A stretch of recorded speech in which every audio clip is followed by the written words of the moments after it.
Holy God, thank you for this place, for the years of work that have labored in this, years of ministry that have happened in this place, the labors and the work that have been blessed over centuries. Thank you for the work ongoing into the future, and for all those who are helping to lead and shape this place. Guide us as we seek to be good stewards of all that you have given us, to care for this place and for the mission and ministry that you are calling us into. And all this we pray in Jesus' name. Amen. Amen.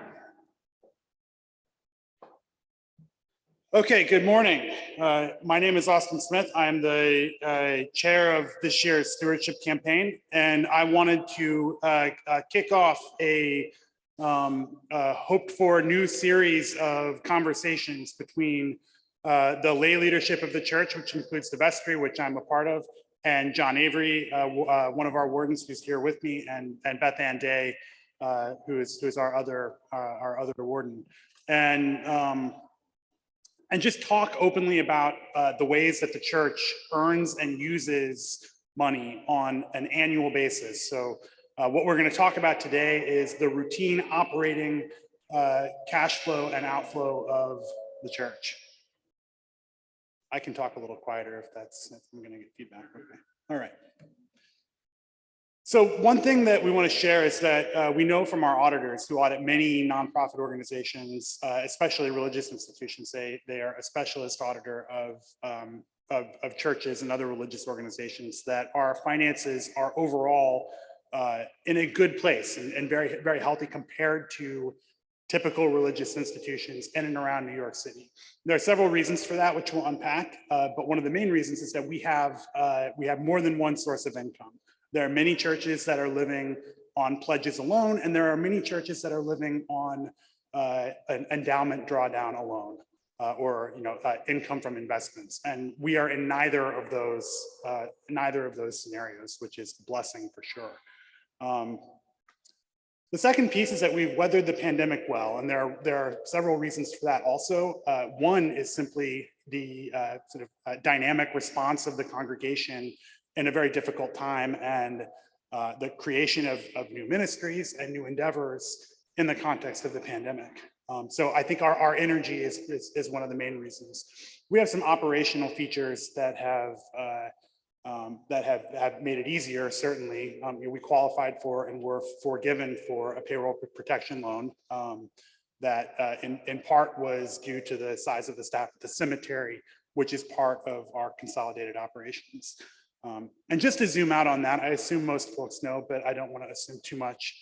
St. Michael's is both a church and a cemetery. The cemetery is in Queens on the Grand Central Parkway, and they contribute a portion of our operating income, and they also have their own long-term financial operation that the church considers routinely. Third, our investments have performed well. Again, most of you probably know that the financial markets have been strong during the pandemic and have grown, and because our investments are invested in financial markets largely, our investments have gone up. And I don't have the exact numbers with me, but we will prepare and circulate a full report on that in due course. Lastly, we do not draw from our funds or our endowments for program operations. And year over year, we have, in the past several years, have grown those funds.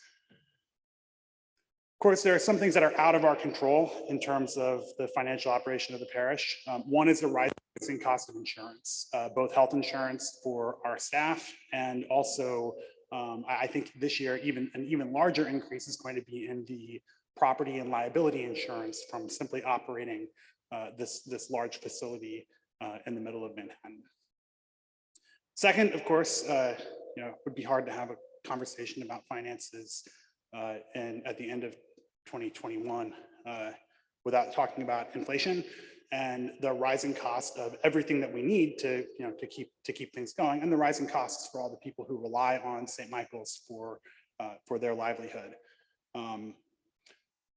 Third is the need for routine capital expenses.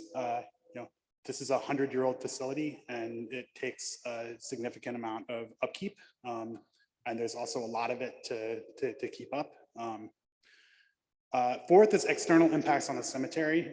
The pandemic very much changed the economics of operating the cemetery over the course of the next 2 decades in ways that we don't fully understand.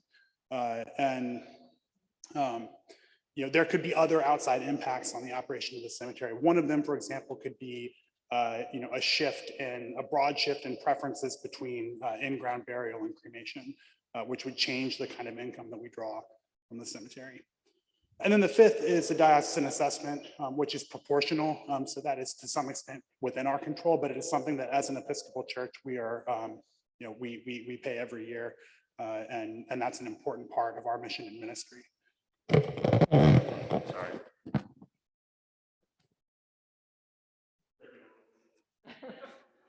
It says, this microphone says, please do not adjust the microphone. And if you know me, it's just a sign that says, please touch the microphone.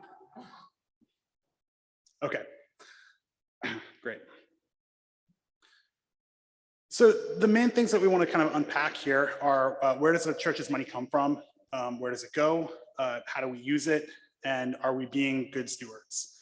And I think the fourth question is the most important question and also the hardest question to answer. So we have fundamentally 4 sources of cash flow: pledges, corners, cemetery, and the tenants. And tenants, by tenants, I mean the other users of this space who pay us rent on a routine basis, some of whom have leases that go for several years. Pledges, of course, that's what we're talking about with stewardship, which is the support provided to the church by the congregation. The corner, likely familiar to many of you, but it's the building next door. If you leave the church and turn left and go towards 100th Street, the medium-rise building to your left is on ground that is owned by St. Michael's Church, for which the builder of that building has paid us or has entered into agreement to pay us a series of rents for, I believe, 100 years, 99 years, something like that.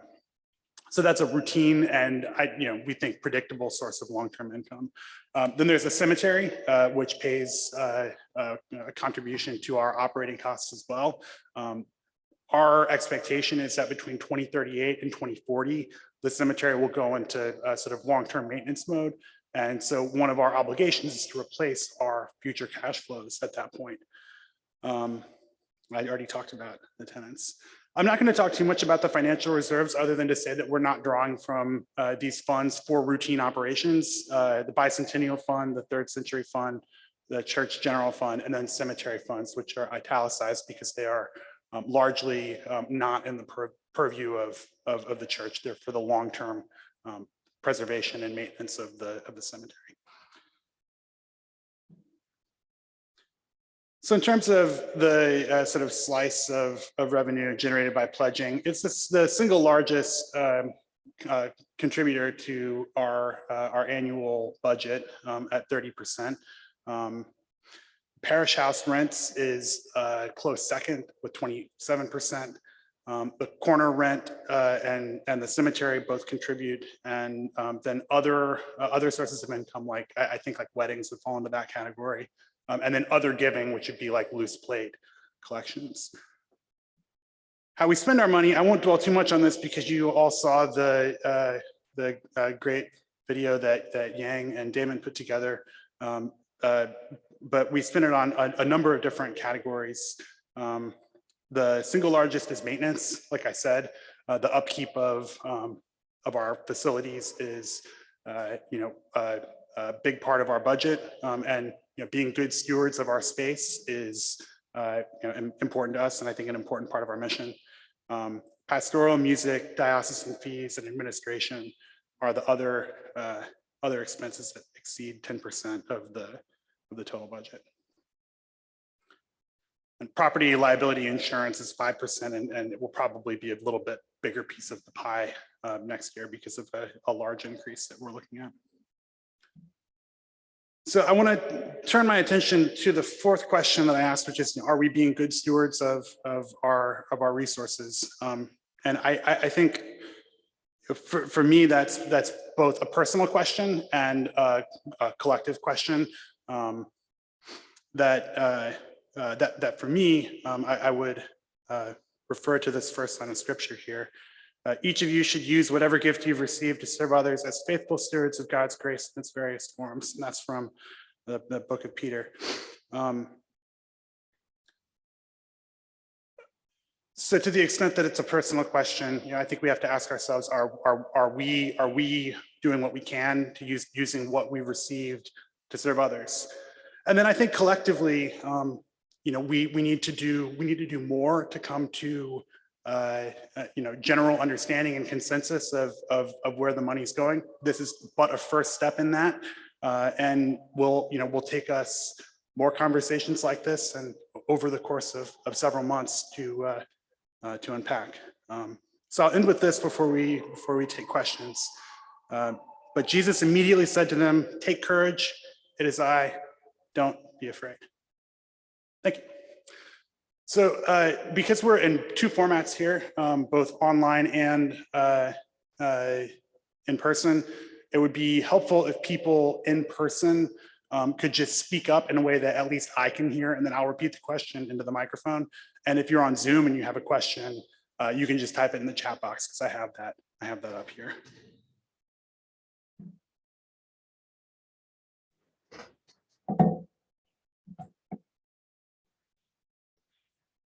Austin, I'll start. Can you turn back to the revenue page real quick? I'd be happy to. So the question was, can you turn back to the revenue page real quick? Having been away from the numbers for several years, round numbers on the revenue side, which correlates to our expense side, which the top line of the church is about $2 million. Is that right? Yeah, thereabouts. It's a little more than that now. I think it's like John 2.2 million, something like that. About 2.1 million, John says. So a neat feature of being a nonprofit is that our income and our expenses match. So we're looking at the same size of pie for both income and expenses. And historically, the cemetery has been in that range of 20%, as I remember.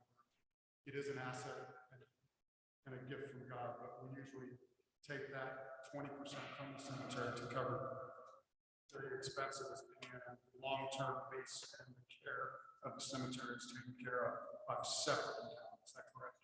Yeah, that's correct. So the question was, as we're drawing income from the cemetery, it is continuing to replenish its own endowments in order for its own perpetual care, and that's accurate.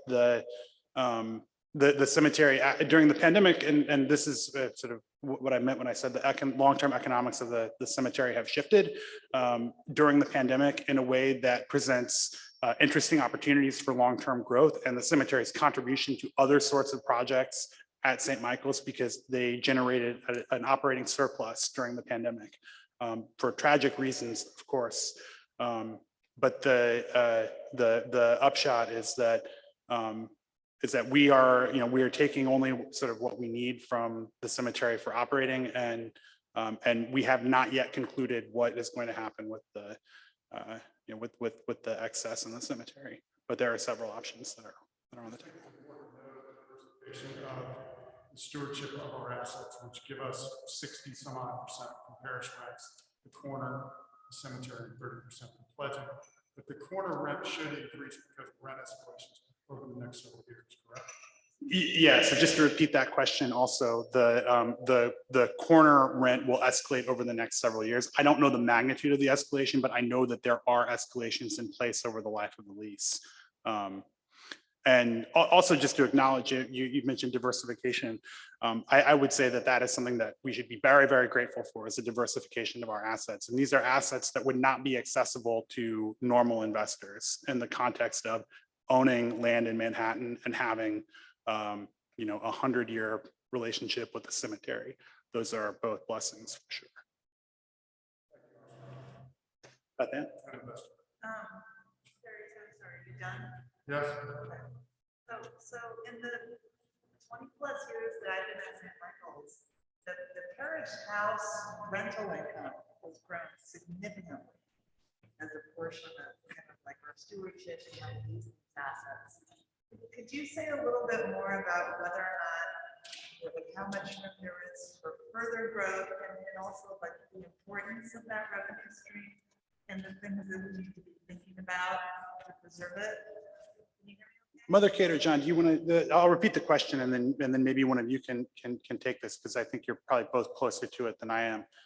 The question was, you know, this is from Beth Ann, who's one of our wardens, that the parish house rents have gone up as a, you know, as both as a share of our total income and as I also assume like dollar value as well.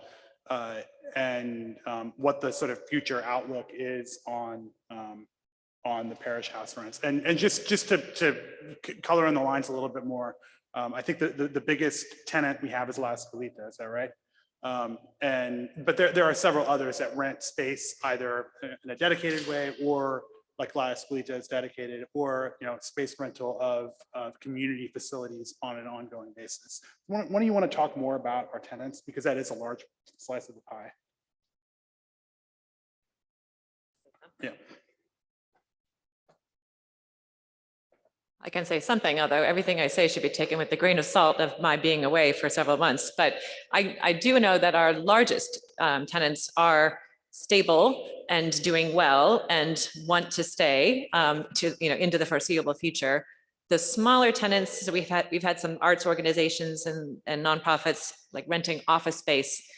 Those are, some of those have already changed or moved out, and some of those are probably going to move out. So that's a shift that we're seeing that I think a lot of, you know, rental spaces are seeing as well in the city. So as we move into a time of potential disruption in our buildings, if we move into some construction, then that may be all God's working to make this work out just fine. But it will mean a little difference in the income we receive. Yeah.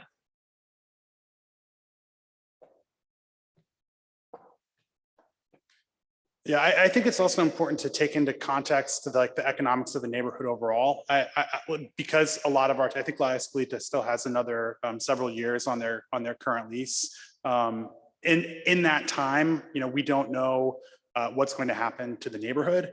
And one thing that I've heard anecdotally as part of my work is that the return to the office, you know, or the theoretical halfway return to the office might create new opportunities in neighborhoods like ours, where people are not commuting every day, but maybe they don't want to work in their apartment, and that organizations with excess space or with space that can be used in different ways could have new opportunities. I've heard that from a couple of commercial real estate brokers as I've tried to find my own place to work.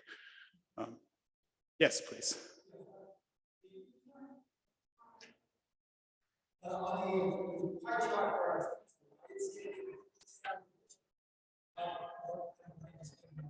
So the question was, what kind of money are we spending on Saturday Kitchen? And I would turn that to John if you want to come and answer that. And yeah, it's on the bottom. It's a blue light blue square or triangle on the bottom. Yeah, outreach and Saturday Kitchen together 3%.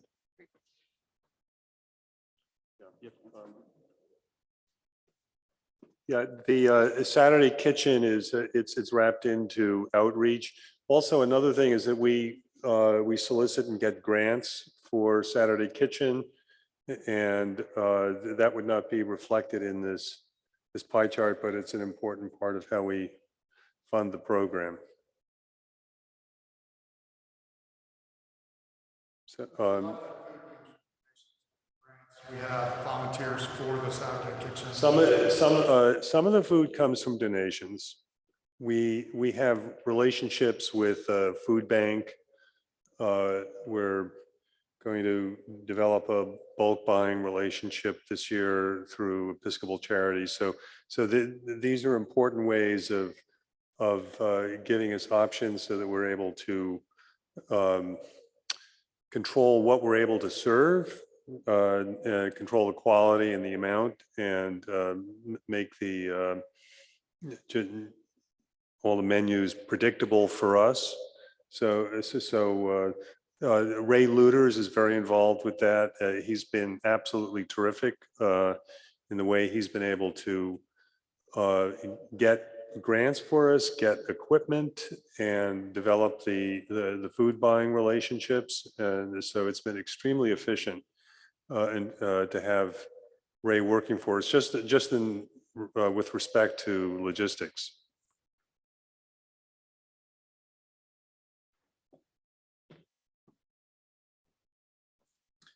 Yeah, I would add to that briefly, that in a lot of ways, the way that the church's money is spent is still sort of an input to the church's overall impact on the neighborhood. Because Saturday Kitchen, even though it's part of a slice that's only 3%, represents a large amount of our impact on the neighborhood.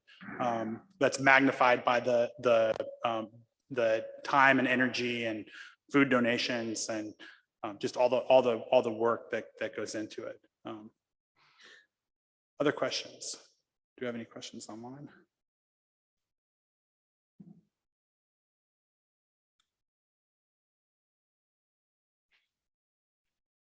So from Peter Coral online, what is the annual capital expense item?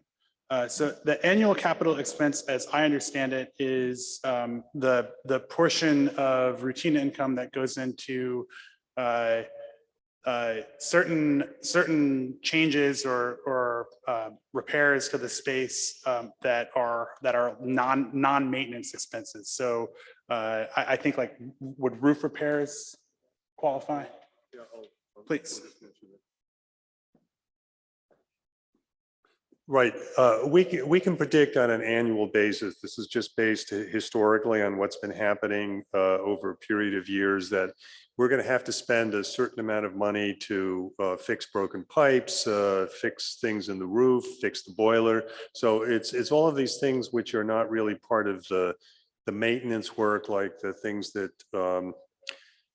Omar and Max might be doing, and supplies and things like that. These are expenses in the fabric of the building. And historically, that runs about $150,000 a year. These are old buildings. Something is always breaking, always needs repair. We try to be proactive about it so that we will fix things before there's an emergency. But we have a line in the budget at $150,000 that assumes we'll have about that level of expense. Sometimes it's less, sometimes it's more, but it tends to even out there. And so we just have to predict it on an annual basis. So that's the capital expense line in the budget. And by the way, the capital, I should say that capital expense is something that is we're covering now without having to dip into our endowments at this time. Our endowments are strictly in growth mode at this time.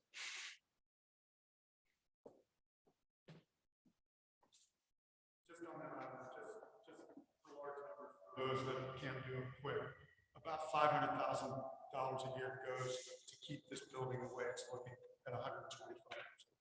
So as John said, we do not have a reserve fund like a co-op or a condo. So at 7%, it's quasi like a reserve fund to pay for it in terms of anticipation. In addition, the diocesan fees of 13% are about $273,000 a year, round numbers.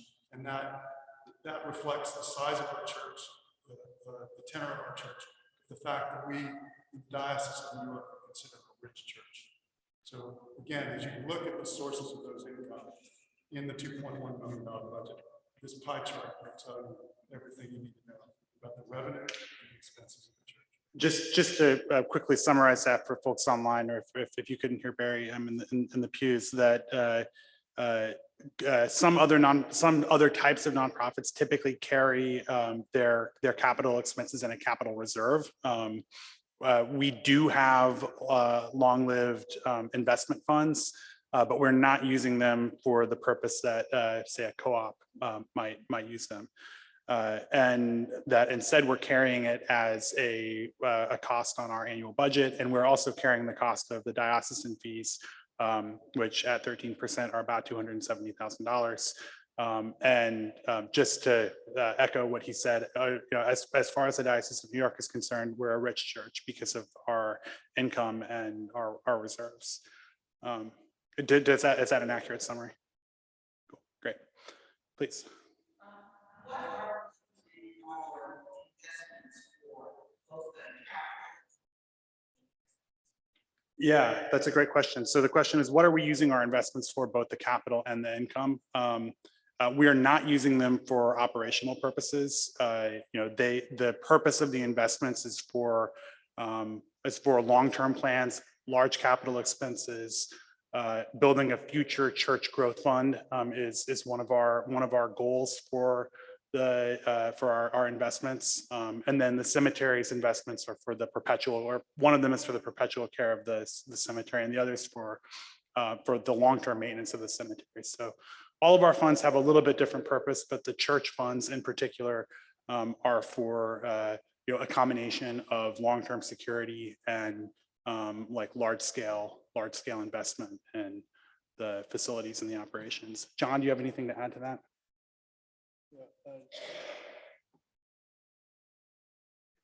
Yeah, that's correct. I mean, we're things like the bicentennial fund, the third century fund. We could take our capital expense dollars out of those funds. That's what they're there for. I mean, you've got to think of those funds as intended for the bricks and mortars of this building. But we're in a growth mode with those funds, and we're in a very fortunate position to be able to do that. We would like to continue to build those funds, and for the time being, that's all we're doing. So the money for the capital expenses actually comes out of the flow of the corner income. That's where it comes from, and 70% of the corner income is going into our endowments or the bricks and mortars of this building. So that's a really good target number. The other 30% we use to support our operations.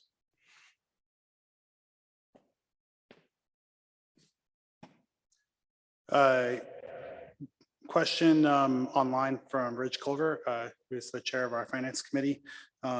Could you spend some time discussing the stewardship campaign's current goal as it compares to prior years? What I would say is that operating a campaign like this in a pandemic is unpredictable and uncertain. I would say what I would love to do is match what we were able to raise last year and beat it by an amount that is commensurate with the general change to insurance and inflation, which I'm not an economist. I'm no expert. But if we exceed last year's total fundraise, I'll be very happy.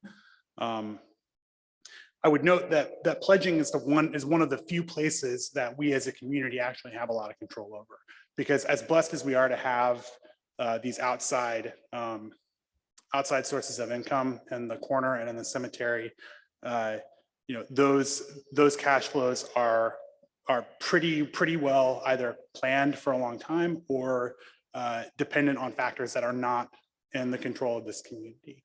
So if our programs fluctuated solely based on what happened in external factors, then we could, and I have known parishes in my life that have had that happen. They have thrived or not based on factors that were not in control of the church. So that's my general feeling about the importance of pledging, and why, as grateful as I am for these other sources of income, why I would not like to see pledging drop below 30% of our total annual expense.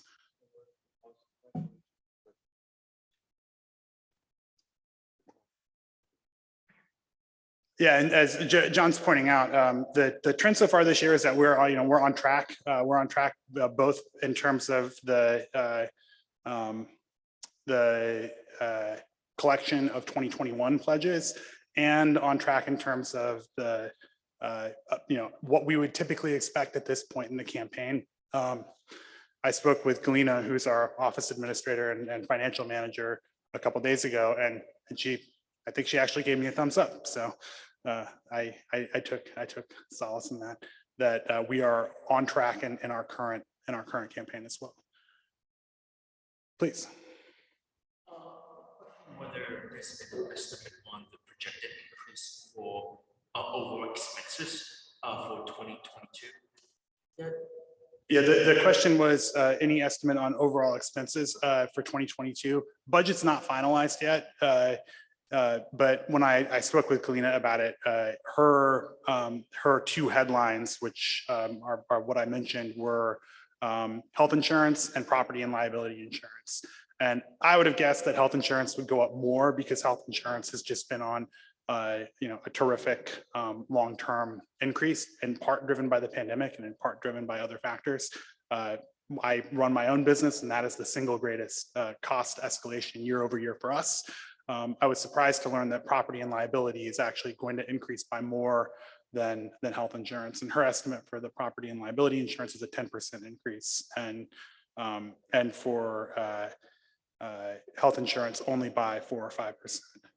Which is lower than I expected for health insurance. I think like the unknown is what the impacts of consumer price inflation are going to be, and the things that we need on a routine basis. If the cost of a certain kind of cleaner goes up, or the cost of really there are lots of inputs that go into running a facility like this, and that's much harder to predict, I feel. Again. I asked that just because my consideration for pledging, I want to feel like I'm doing the best I can, but also just realizing that over the years how expensive it is to operate a place like this. And I know the general cost of inflation for everything has been going up, and I'm sure that's impacting, some of the expenses for the church come next year too. So I just, in my head, it just helps to give a sense, some kind of a rough estimate figure in terms of protecting expenses for the church come next year. Yeah. So the question was that it helps to get just a general sense of how expenses are going to go up, and we're all doing our best under the circumstances.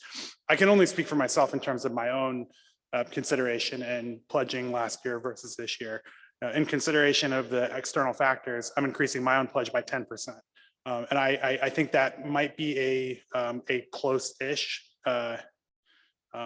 estimate. In consulting, we would call that farmer's math of the way that the expenses next year are going to change. But I don't think that is necessarily a reasonable expectation for the performance of the campaign overall.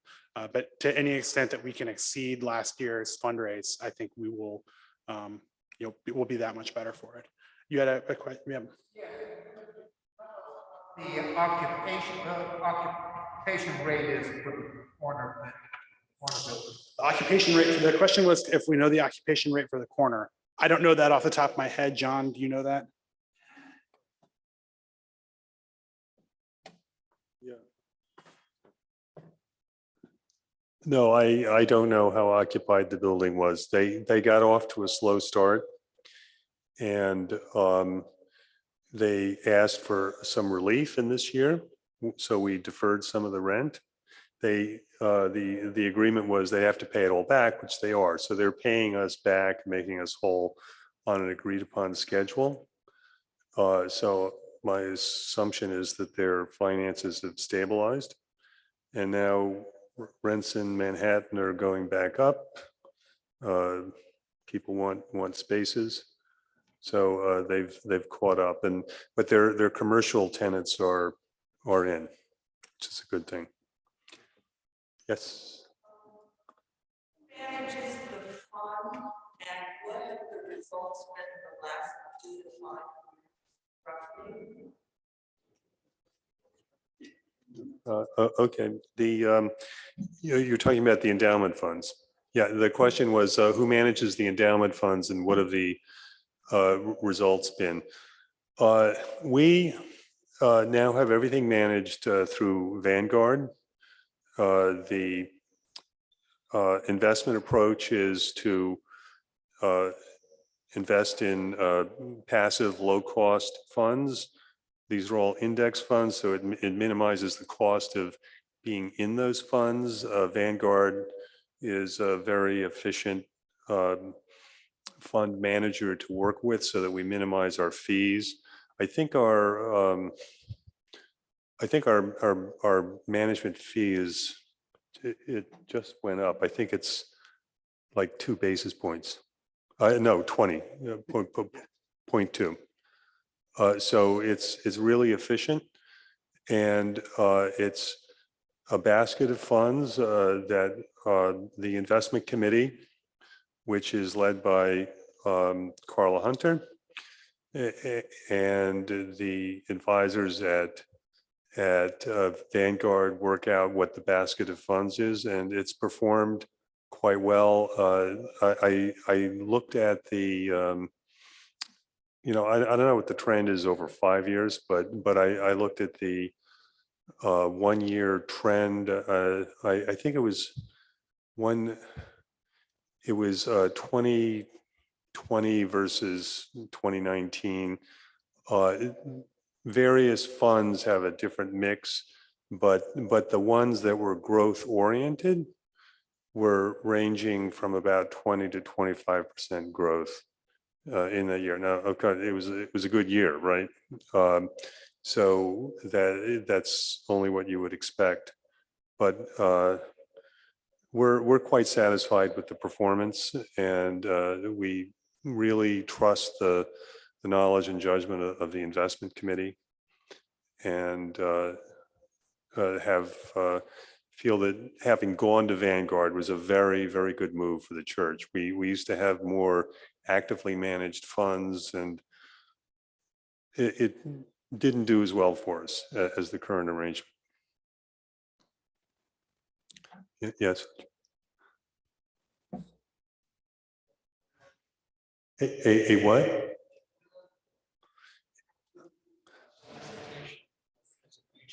For estate.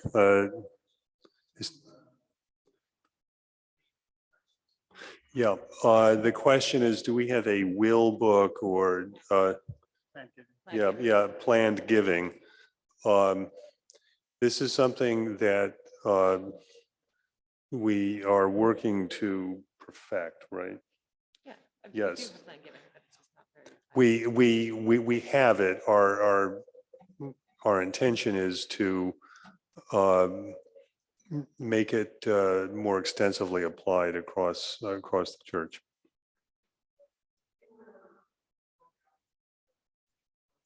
And talk to them about what they do.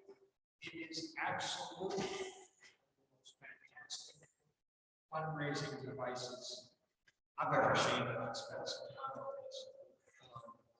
They are the size church they are because of this regard. Yeah, I mean, the comment is, have we visited St. Thomas, because they have an extremely active and productive planned giving process. Have we? No, the answer would be no, but thank you for the tip. Yes, Robin. I just want to speak to the last question. Is Kyle doing this? Kyle was our expert on the issue of named St. Michael's in the wills. The last time I spoke to him, it was 10 people in the congregation who had named living people who had named St. Michael's in the wills.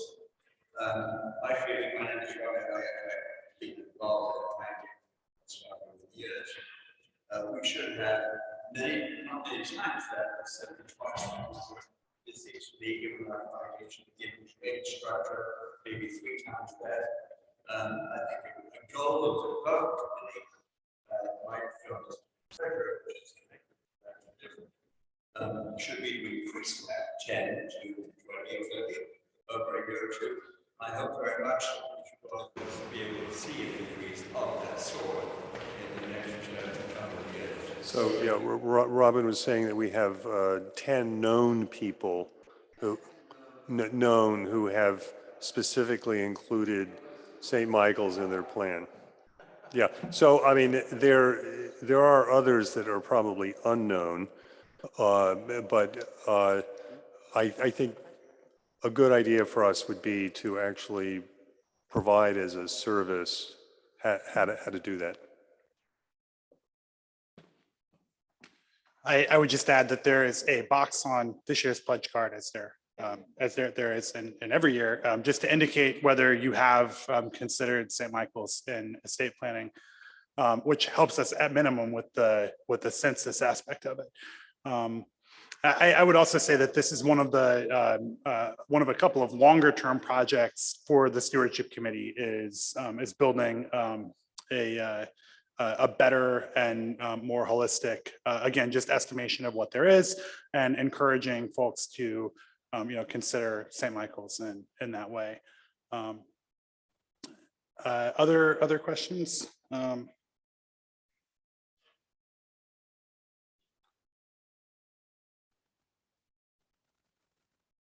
Okay, so just to address a couple of final points, there's a lot still in motion, being at the perpetually waning days of the pandemic. Someday it will finally wane, but we're still sort of in the long downhill. Obviously makes it difficult. The church is in the process of planning for the budget for next year. There are some unknown elements of that. We have staff roles to consider filling, just additional thinking around, the way that we staff the facility. Anything more to add on that? No. Yeah. I mean, I guess one more thing, just. Please. Just, I guess, simply to say that our budgeting process is always sort of a fluid, dynamic thing towards the end of the year, that we don't set it in stone until we know what we have. So it's sort of a dance back and forth with the expected expenses and the known income. So when we get to the annual meeting at the end of January, that's where we're able to finally present to you the budget as we know it, because at that point we have a clearer sense of where we are in terms of income and have made the decisions about expenses. So this time of year, we're still in the waiting to see what you all want to do. And Austin, you should definitely finish by saying, how are we collecting our pledges this year and when should they bring them to church? We're playing musical lectern here. Yeah, so there are several ways that we're collecting pledges. One easy way is online. If you go to stmichaelschurch.org, click almost any link and you'll be asked for your pledge. But the banner is prominent that will take you there. Another easy way is that the pledge cards are available, I think only right now at the back entrance, if that is more your style. There you can fill out a paper pledge card, and then you can bring it next week and drop it in the plate before the service. And rest assured that if you have pledged online, your pledges will be physically manifest into the plate. And during our annual ingathering, we'll collect and bless our pledges for the year. And if you feel like you need more time or you want to have more conversations about it, you're welcome to find me or find John Avery or several others of us who are happy to talk more in detail about the financial situation. And then you should know that this is part of an overall intention on the part of the vestry and the lay leaders of the church to communicate much more about the overall financial picture. And you should look for more conversations in December and January and beyond as we move into what feels, I think, to many of us like a new era for St. Michael's. Okay, thank you. Shall we end with a prayer?